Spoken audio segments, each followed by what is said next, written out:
Hello.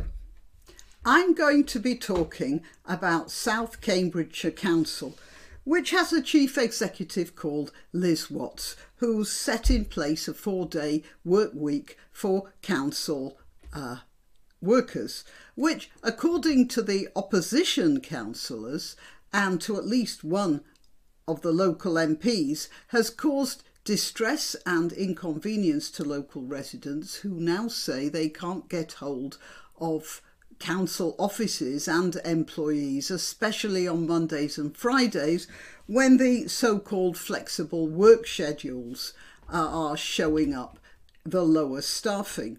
But also, of course, on Tuesdays, Wednesdays and Thursdays when there'll be more pressure from people phoning in or arranging meetings because they couldn't do anything on the Mondays and Fridays.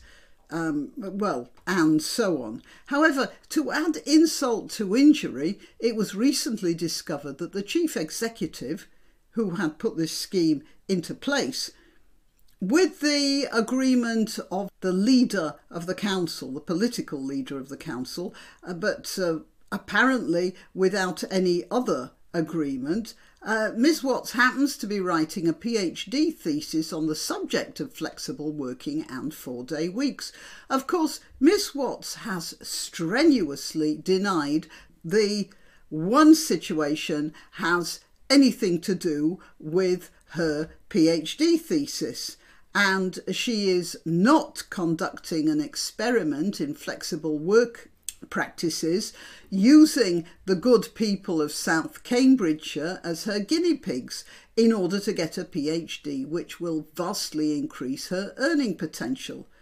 Of course she's denied that. She's obviously an honest person who wouldn't dream of doing anything so unethical, and she is the chief executive and has the ear of the leader of the council, who surely would not have allowed such a thing to happen. So we absolutely have to believe what she's telling us, especially as most of us know that social experiments have been conducted on the people of this country on many occasions in recent history, and we all must know that Ms. Watts is different from all the rest of those people and is doing something that's completely different from all the rest of those incidents. Before I carry on, I shall tell you that I'm Granniopteryx on YouTube, Rumble, BitChute and Minds, and I let you know when I've uploaded a new video on Twitter and Gab. All the links to those platforms are in the description, as are the links to the sites you can use to donate to this channel. But the best thing you can do for this video is to like it, to share and to subscribe. So, without calling into question Ms. Watts' contention that the 4-day week she instituted is purely coincidental and the data used for her PhD thesis is, well, it's just fortuitous, don't you think that the thesis advisor who's taken her on at the University of the West of England might have thought, you know, hang on a minute, isn't this just a little bit near the knuckle?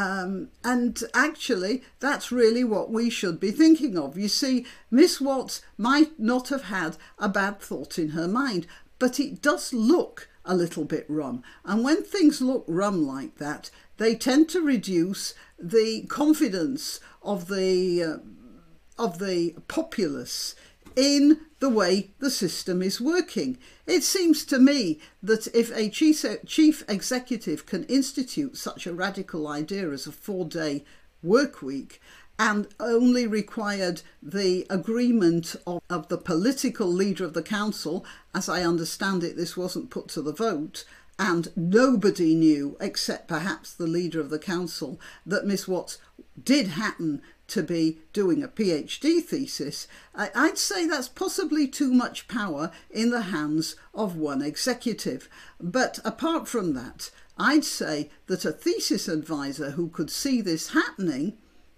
would also feel that maybe this would not reflect well on that thesis advisor. It could be taken to be collusion in a dishonesty against the populace. After all, if somebody in a medical facility was doing a PhD came to a thesis advisor and said, I want to put blue dye in all babies of 9 days old and see how long this will last, and I want to write a thesis on this, any thesis advisor would say, try and find somebody else to supervise your thesis.